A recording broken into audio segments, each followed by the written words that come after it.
Hello and welcome to Bitsbox World, builds made easy.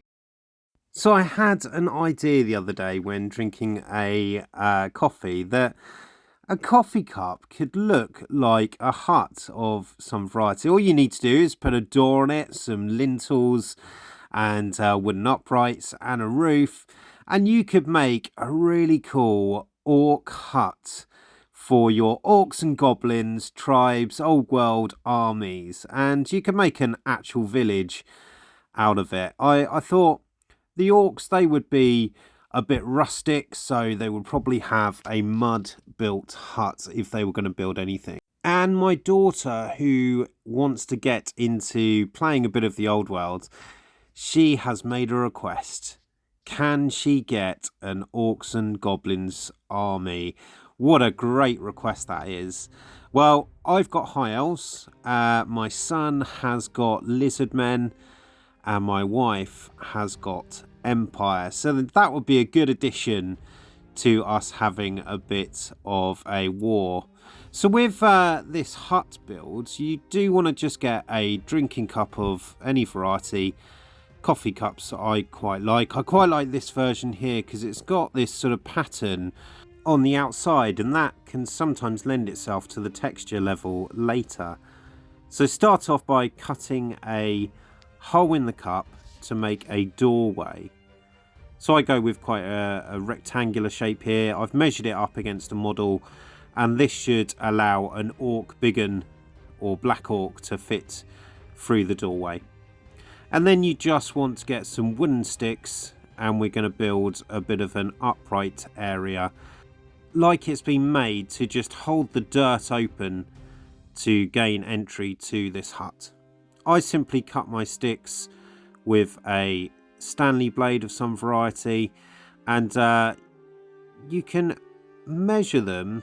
So you're going to make 2 sticks as an upright and then 1 as the lintel that goes across the top. I think also when I start to get this army for my daughter, we're going to go with a goblin army. She prefers the goblins to the orcs, and I've fought goblins before in various different fantasy armies of old in Warhammer. So I started playing Warhammer at 6th edition, and I've played 7th and 8th, but it'll be interesting to see how they play in the Old World. Let me know if you've had a go with them. They've just been re-released into the Old World, so have you had a match yet with them? And how do they differ from, say, 6th, 7th or 8th? Okay, so using a bit of super glue, I just stick these sticks on to the cup. And then with the lintel, you could do one of 2 things. The cups are quite flexible, so if you wanted to, you can cut your cross beam out and you could snap it in the center to bend it round the cup. I like this effect. I think it just gives it a bit of character. But if you wanted to, you can press in when you're gluing it. You just have to hold it a bit longer. And what that would do is that would just flex the cup so you can keep your stick in a straighter angle. But mine is going to be bent round just with this break in the middle. And then I'm going to get an extra bit of stick and just make it look like it's had a bit of a repair. Like it's been broken at some point and they've tried to do a really poor repair job on the top. I think that's what orcs would do, wouldn't they? They'd do poor repairs. And by snapping the stick as well, it just gives it a bit more of a broken sort of slapdash effect.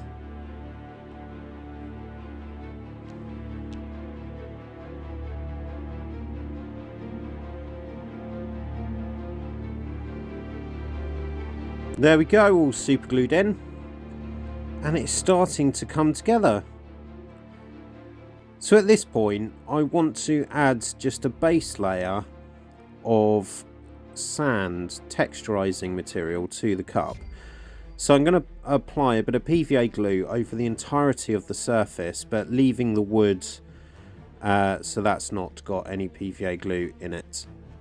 And I've watered the PVA glue down a little bit just so it flows a bit nicer, so you can poke it down in any of the gaps, any of the holes around the wood, and that helps to just bring everything together. And then I'm just using a bit of kiln dried sand to cover this, and this would give you a nice earthen effect to start off with. But I only want to apply a very thin coat of sand to start off with, and at this point you could leave it at that, and it sort of grabs onto the waves of the cup, and you get the texture of the cup in there as well if you're using a similar one to what I have here. When that's all over as well, just let it dry, and whilst that's doing that, I'm just going to make a sand mix, because I want to make mine look really like it's got thick mud that has been applied over the entirety of the cup. Gonna mix a PVA sand mix together so this can be added on, and using my paintbrush just mix it all together. And you want this to be fairly wet but not sort of sloppy wet. It makes me think of, in the old days, mud pies in the garden, that kind of thing, if you ever did that. So add a bit more sand if it's still a bit too wet, until you get a good consistency that can just be applied over the entirety of the cup. And at this point I just grab the stuff with my hand and I start pushing it in. And the reason that I did the base coat of sand to start off with, it just gives it an area to grip onto when you apply this wet mix.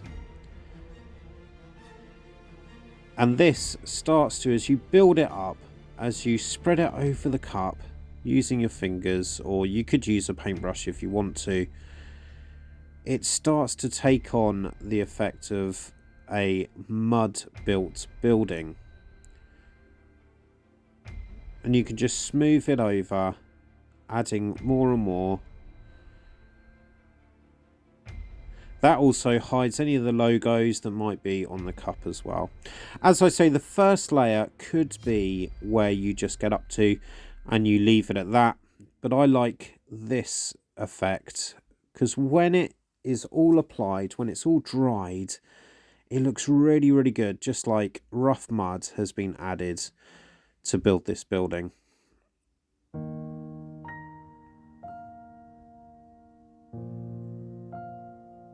You can really start to see the texture coming into play as you smooth it over. So try not to get it on the wood because you want to keep that, but you do want to make it look like the wood has sort of been pushed into the mud area.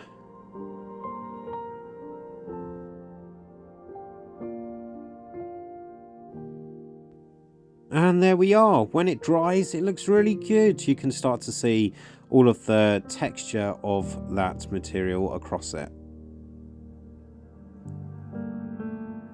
Now, I think about these mud huts of the past, and they would have had maybe a fabric door over the front, like a big carpet or something like that.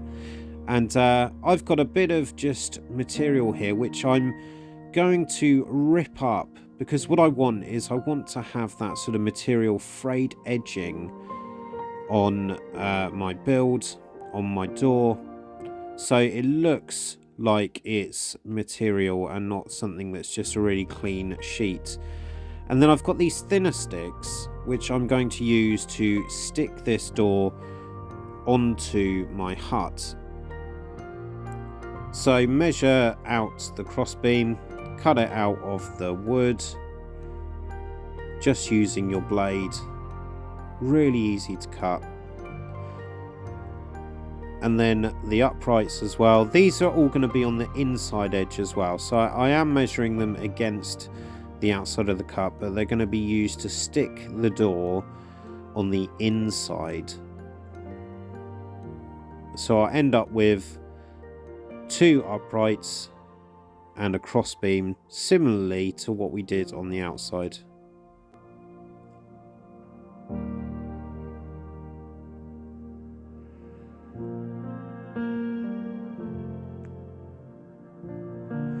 Bit of super glue, and I'm going to put this onto the wood.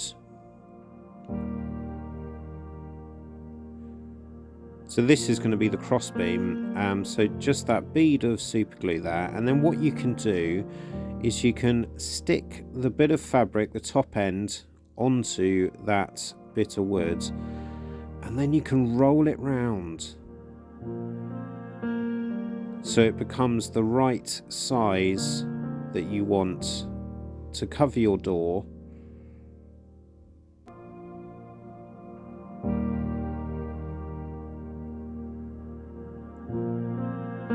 And then that also just helps it to stick a bit more. And to make this fit inside, because you've got the curvature of the cup, what I do is I just make some breaks in that wood. It's now secured inside the fabric.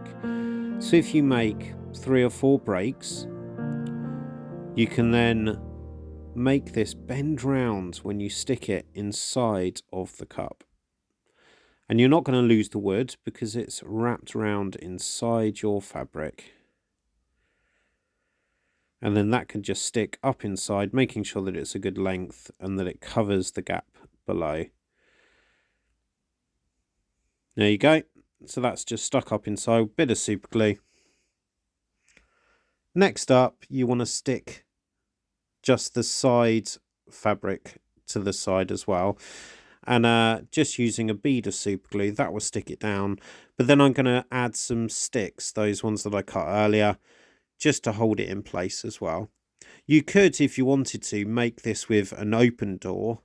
You'd then have to do some design or painting on the inside of the cup to just make it look nice, so it doesn't have that white inside there. But it looks quite good. Looks like a fabric covering over that doorway. And then using those sticks again, you can make a canopy for the roof.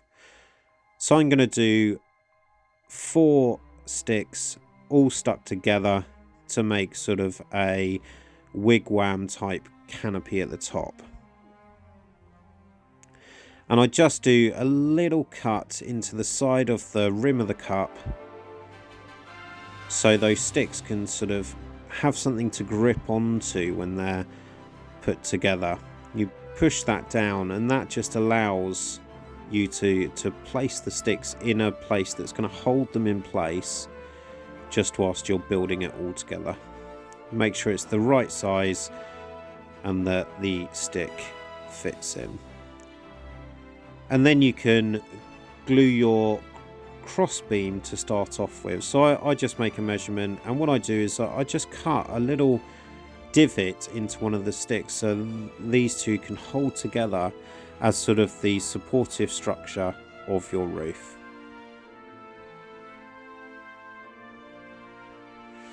And then with that, you can see that they just slot together, a bit of super glue, and they will just stick together and hold up for when you're making your roof.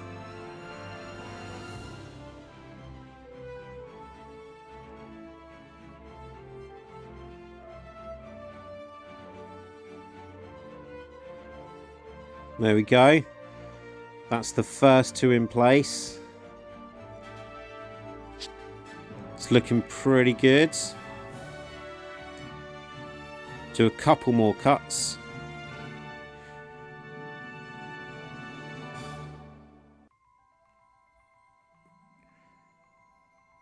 Add a bit of super glue so the other sticks can grip, and then I'm just going to put these across from the other angle.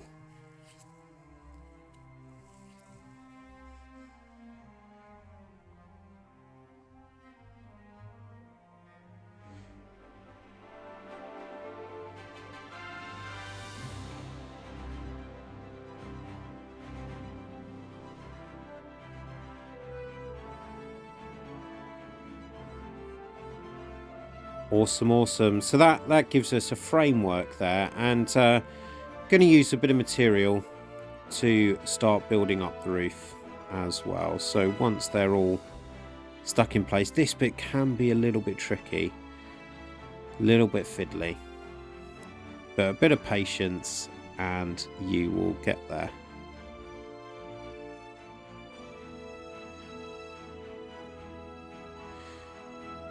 Now, using the same fabric that I used for the door, I'm just going to measure it to make sure that it covers, and then I want to cut a hole in the middle, just folding that material in half, and then just tearing at that middle section, you can make a hole that allows you to place it over your wigwam effect, your wooden roof, and that just allows you to have a good foundation for applying the rest of your roof when you're building that up. And then you want to get some PVA glue and just make that quite wet. So we're going to add a bit of water and then mix that in so it's a nice solution for painting onto your roof. And what that does is it hardens up the fabric, so you paint this over the doorway as well, just to make all that fabric go a bit stiff. But when you're painting it over the roof, it just gives a stiffness to the roof, but also allows you to apply extra levels when you're building up the fabric on the roof, and then it all holds together really nicely.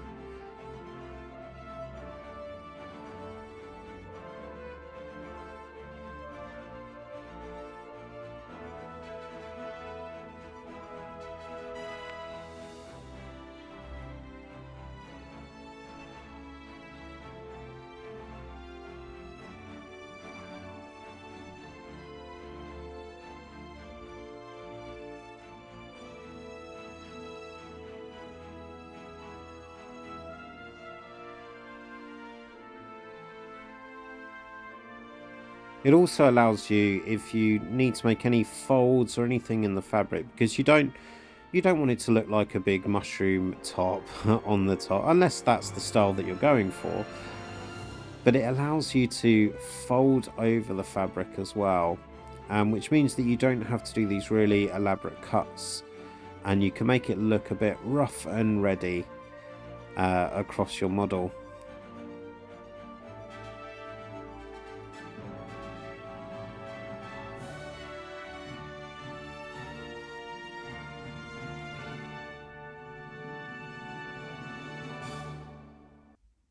There we go, so it's a bit better there, and using a bit more fabric, I'm going to cut some triangles because I want to fill some of that gap in the top, right next to where the wood is coming through. So I found triangles to be a good shape for this, and you can just literally pull them over the wet fabric that's already there, and then add a bit of PVA glue, your wet mix, to pull them into place.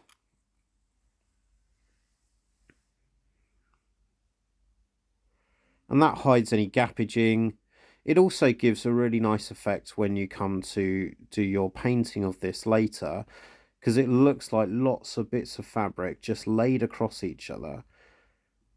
And I feel that's what it would be like when making one of these. Just whilst I'm painting that on, let me know what your favourite models from the Orc and Goblin tribes are. I really like the Goblin pump wagon myself. Looking forward to getting my hands on that.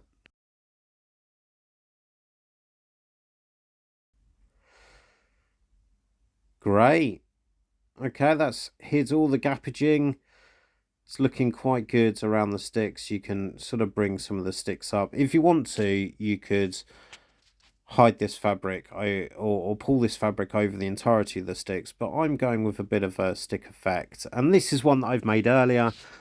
And what you can see with the door, because it's all gone stiff now, I've made some cuts in the door just to make it look a bit rough, and then just paint your base color to bring everything in I've just gone with a black. You could spray it if you want to, but acrylic paint is absolutely fine. And because I've got some slits in the door, I also painted the interior of the cup black as well. Now we're going to start building up our texture paints, starting off with a bit of brown. This is going to be quite a heavy dry brush over the earth effect, and then the wood frame of the door as well. A nice bright wood I'm going with.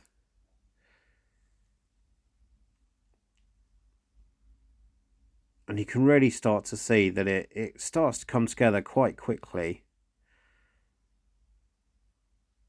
As you know, I like a bit of colour on my battlefield, so I'm going to go with some blue fabric. I've made some red ones, which I'll show you later. And you could have multiple different colours on the battlefield. Once the first foundation colour of brown is dry, go with a brighter brown just to bring out some of the highlighting of that mud effect. Now this does look quite bright to start off with, but when it dries it all comes together and sort of fits in, and it dulls down a little bit. Same with the roof. I'm going with a nice bright, this is actually ultramarine blue, it's one of my favourite colours, and nice and bright on the roof, but making just some highlighting of that so it pulls in all of that hard work that we made with all of the fabric texturing. And you'd do the same on the door as well, just with the same colour if you wanted to pull this all together and give it a really nice sort of combined colour together. Now I like to do this step because it is a mud hut. I'm going to apply a bit of PVA glue into some of the crevices, some of the divots in the sort of mud effect across the building. And the reason I'm going to do that is I'm going to add some static grass, and I really think this adds an extra level. As this is a mud built building, I just thought maybe some grass seeds or something have sort of blown in and planted themselves in those areas on the building. And there you go. So this is my rough and ready Orc or Goblin hut, which could be added to a village. And if you want to, you can add it onto a base. And some of the other ones that I've made earlier. So this is one of my red ones. Really like this. The red does stand out really nice. And that's just on a foam board base. And I've applied some plants as well, just growing nearby to that. And one thing that you could do, if you've got some acrylic paint pens, you can draw these elaborate bits of graffiti or orc writing onto your buildings. And this one here I've gone with, I really like the door on this one, so that's just layered up lots of different bits of fabric to make that door. And I also added a chimney on this, which was just a straw and a bit of cotton wool to make the smoke. And there you are, you've got the beginning of a scatter terrain Orc and Goblin village. What do you think about these? Is this something you're going to have a go with? Really nice and easy. I hope you enjoyed these builds, and I look forward to seeing you in my next video. Thanks for watching Bits Box World Builds Made Easy.